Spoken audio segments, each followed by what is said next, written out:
Welcome back to the Edain mod for the second of our ranking for heroes, this time with Arnor, which I will say over time I have fallen less and less in favour with Arnor's hero roster compared to other factions. They do have some things that still go for them really well, but the fact they still have Cirdan and Glorfindel very similar to their, well, in fact no, exactly the same as their Imladris counterparts, makes them feel a little less special. But anyway, it's going to be the same thing as before with Gondor. Got a ranking system of A to E. A, they're perfect. B, they're good. C, they're average, okay. D, below average. And E, they need a rework. And Gondor had a very good roster. Arnor does also have a very good roster. Just not as good, I think, as Gondor. Mainly because of what we were talking about with Gandalf and what I just said about the Elven heroes still being very much focused around Imladris buffing, not really buffing Arnor themselves. Anyway, let's begin with Carthaen, who I was going to rank at D tier, but I then remembered...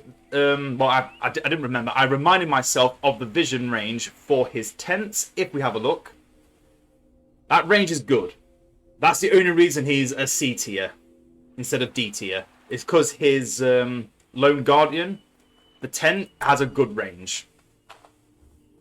So he can switch between sword and bow, similar to Pippin between sword and rock. He's got the Lone Guardian ability, which means he can set up tents around the map, which are always invisible. And you are able to remove them if you need to. But you should probably never need to because vision is everything. Then you've got Resolve for bonus attack speed and movement speed. And faster life regeneration. Well, you've not got a lot, so it's not like the end of the world if he does die. But yeah, this is mainly a running away tool than it is a running in tool. Because all your scouting ability is in this ability. Use this, you dump that down, and then you run out. Then you've got Carthaen's Companions. You can give rangers a buff. Well, you can then make your rangers use their ability once you've got this. Otherwise, you need to have another hero to have the rangers be comparable to the Ithilien rangers or even the sailors of Belfalas. And finally, you've got Stray Arrow, which is more than just one straight arrow, as you can see. It fires up to 8 consecutive arrow volleys at the target. So it's kind of like a mini arrow volley. But you know, it's an actual volley. Now, don't feel like that is overpowered. It doesn't do a lot of damage. You need to keep the enemies in that area. It can do some damage, but it's not going to kill off anything powerful. It's more than likely going to kill off some orcs. Which in the early game is what you need. Obviously, it's a level 10 ability. But yeah, Carthaen is a solid C. He's much more combat focused than Pippin, if we want to compare the two, since they are scout heroes of the same subfaction. And next we have Malbeth, who is very similar to Denethor, with a few changes. So firstly, he's got the same attack as Denethor. Instead of attacking himself with his staff, he summons the Arnor, his Arnor guard. And yeah, you can increase the attack speed or increase the attack range and reduce the other in a rather large degree. So 50% increased attack range or 30% increased attack speed, and your one gets minus by the other amount. Or just keep it default. Then he's got his vision, which again is the second largest vision ability in the game, next to Galadriel's, well, not Galadriel, but you know what I mean, next to the power for Lothlorien. Then we have the Economic Council, which is the same as the tax abatement of... I'm not sure why Malbeth did that, but okay. It's the same as tax abatement. It can be used only on resource buildings that aren't blacksmiths, so townhouses, ranger tents, and farms. You probably want to be using it on a farm if you've got Grand Harvest, for example, which is why that aura is around the building, because then you get more money out of it. And then it stops making money for a long time, or longer time. Doesn't actually specify on this tooltip, but yeah, it's the same as Denethor's ability. Then you have Prophecy, Target hero and all heroes in the vicinity now earn experience faster, which is great. When, you know, if you have all your heroes together, you've got a lot of heroes, which, as Arnor, you can very easily do. And then you've got, for 30 seconds, all leaderships on the map will be deactivated, which is a double-edged sword, because a lot of your heroes do give leadership buffs. So you're actually nerfing yourself more than your enemy in most cases. Which is why I personally don't like Malbeth as much as Denethor. And then finally he's got the same thing, Captain of the Seer. Just summons a banner carrier that gives your fellow troops damage and armor buffs in your area. So Malbeth is still really good. This power can be used in a good situation. This ability, Prophecy, is better in certain circumstances than some Denethor's other abilities. But honestly, I do feel like... you can also see the range on that. Everyone here, except for Gandalf. So it is a decent range. But it's not like going to be... You have to have them clumped together to get that extra... and yeah, that is permanent, it seems to be. It doesn't actually say anything about a duration. But yeah, this brings Malbeth back into the fold, but this does take it away a bit. So I'm going to give Malbeth a B. If it wasn't obvious from when I put it up at the very beginning, because that's what I'm doing now with this system. Next, we have Araphant, who is also a B, but very close to A, because he has some really powerful abilities. For a very cheap hero as well. This is meant to be your Beregond. But the fact we have to lose Beregond for this hero is awkward. Anyway, so you start off with a leadership ability, which can give any of these 4 units around the entire map 10% more damage. And this works on other Arnor allies. So if you've got 4 Arnor factions working together, you can have all 4 of these leaderships up at the same time. 10% more damage, faction-wide, everywhere. You can only have one of these leaderships active at a time, of course. However, I do know they do not stack. Well, I don't know if they stack, but I highly doubt they would stack. But yeah, you choose one, and then that one's active, yada, yada, yada. You can then mount and dismount at level 3. You can also see a little thing at the bottom there, which I actually never noticed before, because I've never looked that far down at Aranarth. You can then go Archer, and then finally Cavalry should be a hoof print. Yep. So they use the actual. Actually, I'm not sure where they took those little things from. But yeah, mount and dismount. Then you've got the Blessing of the Royal Family. Target unit permanently gains resistance to fear and knockback, and will reach higher levels faster. So faster experience gain and become a lot tankier, which has a very decent range, and it says only target unit. You can you can target more than one unit. It does say target units. This actually got changed in Edain Unchained, for those that don't know, to just be an AoE temporary effect, because apparently this is busted. Apparently it is, but I mean, yeah, the effects it gives are pretty strong. And then you've also got the Armories of Fornost, target unit. It says unit, but again, you can select units if you clump them all together when you select the one unit. To then get Force Blades and Heavy Armor upgrades. Really good. And then your defensive strategy, you can give a building that is a Arnor building, by the way. It has to be an Arnor building, not a building belonging to the elves. You can give them a permanent defending force. I don't remember how close you have to be, but I'm fairly certain this will work. Yep. Just got to be really close to make it work. Forward. Then you've got basically an entire unit of your heroic troops defending a building. Pretty strong. It is pretty strong. And yeah, I do believe he is a B tier. I do think that despite all these buffs, sorry, throat going there, that Beregond is still stronger. His earlier abilities offer more defensive capabilities compared to his later game permanent buffs, which you don't really have to pay a lot for if you play Gondor or Arnor like I do. But yeah, always take Araphant. He's an old man. He may not be as strong as some of the other heroes, but to be fair, he still does a really good job. Solid B tier. Next up, we have my favourite Arnor hero, Aranarth. And he is my favourite because, for one thing, he's A tier. Secondly, he has two different forms. He can be the Chieftain of the Dunedain, the Exiled Ones.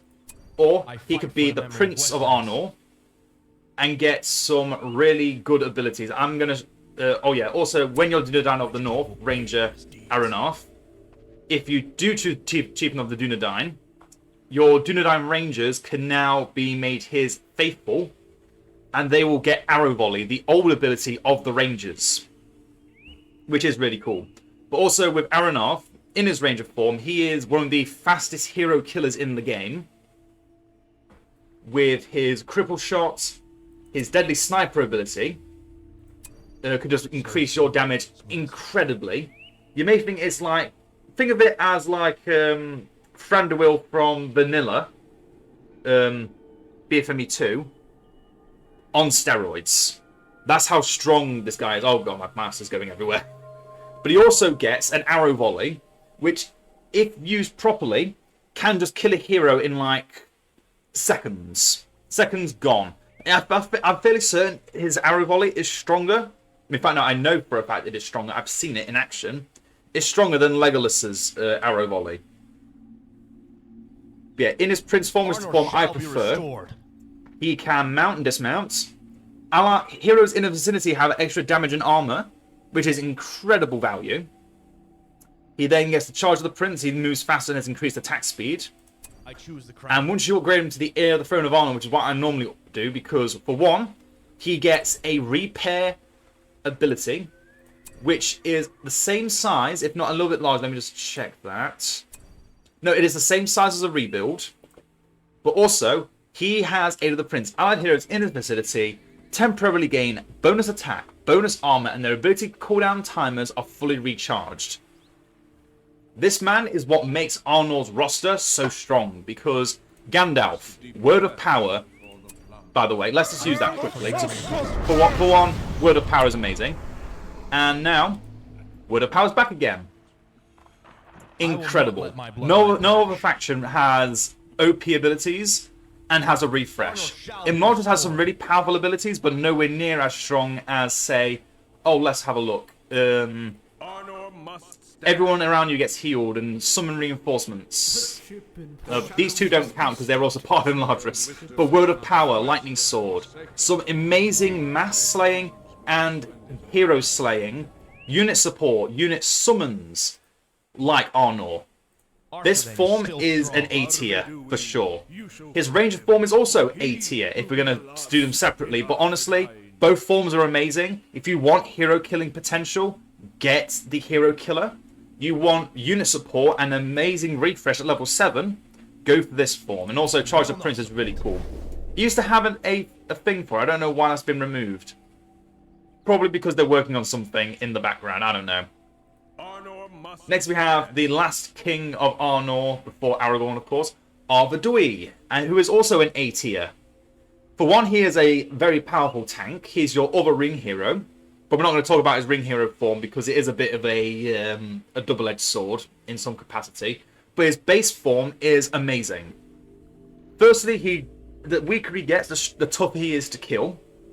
Which honestly is, if Boromir had this ability, he could be A tier, I think. Also, allies in the area gain bonus armor and resistance to fear. And that armor value is doubled if Arvedui has less health. So if he's in the front line, fighting for his life, you can guarantee your army is going to be very difficult to kill. Put that up with Bulwark, temporarily can run over enemies and gain armor and resistance to knockback himself, which is incredible. Then he just gets another passive ability. All units and heroes of settlement buildings are 30% cheaper. So let's have a look at the Dunedain Rangers over here.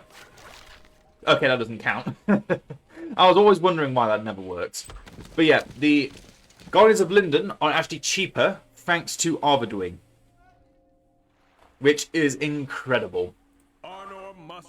Because Guardians of Linden are actually pretty good with Arnor. I normally don't make them because I don't have the command points for them or the price. But if you have the money for the Guardians of Linden, get them. The resistance to damage that they give is amazing. Also, just bonuses for artists if you use Dunedain Rangers.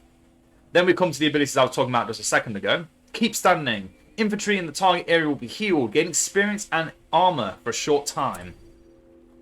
And that is a very large radius. To have a full heal, by the way, it is pretty much a full heal on this ability. Another 50% armor on top of potentially another 50% armor. And then, oh, it's just insane. It is insane. And then finally we have the Veterans of Arvedui, which is just the... these are level 5s, by the way. Let's just make that clear. These are the best of the best. Yes. When it comes to your troops. And yes, you can, with Araphant, give them forged blades and heavy armor to do even more nonsense. Because they don't start with any armor or forged blades. But level 5s is really good. They last as long as the Osgiliath veterans. But obviously having this many is pretty insane. A mix of everything is really cool. And yeah, that's why, for me, Arvedui is an A-tier hero. Not because he's better than Boromir at what Boromir does, but because for his faction, he is the king for a reason. All these buffs to your faction is insane. And can get really difficult to deal with if he is actually surrounded by an army. You have to actually take away Arvedui's army to take him out. Next we come to Cirdan, who for me is going to be a C tier. Mainly because the one good thing he has going for him are his first two abilities. Here's Naya's Inspiration to give all allies bonus damage and fear resistance. Again, more fear resistance. But also can become a bonus of 50% for 30 seconds, and the passive is inactive for longer as it's recharging, for like a quick Horn of Gondor situation. Then he's got the Law of the Havens, which at level 10 means that you can get Lindon, the Guardians of Lindon at instant recruitment speed. Insane. And also really good vision range from your Lindon towers. Master Craftsman is okay, but if you're ever needing to use this with Cirdan, who is a settlement hero, then you're in trouble. I've had to use it in a few times in the past, and yes, it is always when I'm in trouble. And yes, you can also use that to repair siege engines and ships, and they'll do double damage in 30 seconds. Into the West is one of the most ridiculous powers in the game, which you can't always use very well, but because you need to have Cirdan in the front line and your base army in the back line, but you can summon your entire army to Cirdan's location with this ability. And then finally have Almost Aid. All allied buildings, siege and ships on the map just gain extra armor for 30 seconds. So everything turns blue. Which, yeah, it's good, but again, it's a very defensive hero in his later powers, compared to the fact that one, he's a settlement hero. Two, Arnor already has a lot of very defensive skills in their repertoire. I'm going to move Carthaen out of the way quickly. But yeah, I think Cirdan doesn't work as well with Arnor anymore compared to Imladris. I think it definitely works better with Imladris with his abilities, because they don't have as many leadership buffs as Arnor. This one's just basically throwing another buff onto the pile, which isn't bad, but it's not as good compared to all the other heroes that are easier to get, need less attention to detail when it comes to using his ability. You want the bonus damage, or now you're not going to have any damage for a little bit longer afterwards. Arnor shall be restored. Arnor must stand. And next up we have Glorfindel, who is just a full-on B-tier hero. Doesn't really need any talking much about. He's just another tanky hero for a faction that already has a really, really tanky hero. But Glorfindel is tanky in a different way. For one, he mounts and dismounts. Secondly, he has his extra damage in AoE, or he has his extra movement speed and trample when on his horse. He can collect start for an AoE, so he's actually more of a mass slayer than he is anything else. But you also already have another mass slayer, so it's a bit weird him being an outpost hero as well. That he kind of just runs the exact same setup as he does for Imladris, where he is the mass slayer for there, but his defensive and mass slaying tools are already owned by two other heroes. So you can see why I don't want Glorfindel to be reworked. I think he's still good. I just think I want Glorfindel changed a bit more for Arnor to have more power within Arnor. But yeah, still B tier hero. Can heal and does AoE. For 15 seconds, he does, every 15 seconds he just ignores the first attack against him. And then he can just stun all enemies within his light. Which is insane. And then we come to Gandalf, which we've already talked about. He is exactly the same as he is for Gondor and Belfalas. The only difference is he cannot become Gandalf the White, so he's always cursed to become Gandalf the cursed, Gandalf the evil, Gandalf the shadow. So that is why I'm going to put him at C tier for Arnor only, because he cannot become Gandalf the White. All his abilities are exactly the same. He's very powerful. But his abilities cannot get stronger compared to when you have Gandalf the White, because instead your faction has all troops regain health over time, which is better for the faction overall, but worse for Gandalf in general, which is what I'm ranking on. I'm ranking on Gandalf, who is, in my opinion, in Arnor, C tier. You can get him, he can do a lot of damage if you do make him Gandalf the Seduced by the One Ring and uses it selfishly. Arvedui. But then you also are losing Shadow Fact, you're losing the damage of some of these abilities by getting just more powerful versions, basically, by having a slower hero. It is another, again, double-edged sword. A lot of Arnor is a double-edged sword because they're on the brink of destruction from Angmar. This is their last hope, basically. But yeah, Gandalf is still good, just not as good as he is with Gondor and Belfalas, so I had to bring him down a bit. And that is everything for Arnor. Overall, another really strong hero roster. Another really good hero roster. Do I think they're as good as Gondor's hero roster? No. Overall, Gondor's hero roster does do better compared to Arnor's roster for faction-wide and for hero synergy with things like Aragorn's healing, Boromir's map-wide speed boost, Gandalf becoming Gandalf the White. There are a lot of little things that do make, in my opinion, Gondor's roster better than Arnor's. Arnor's roster is still really good, though. Don't get it wrong. I'm only comparing the two because they are different sub-factions of the same faction. It's just that you can play Arnor on Arnor maps and Gondor on every other map. And that is everything. Hope you all enjoyed. Hope you all learned something. And next up, we'll be finishing the Gondor rosters with Belfalas. Until then, see ya.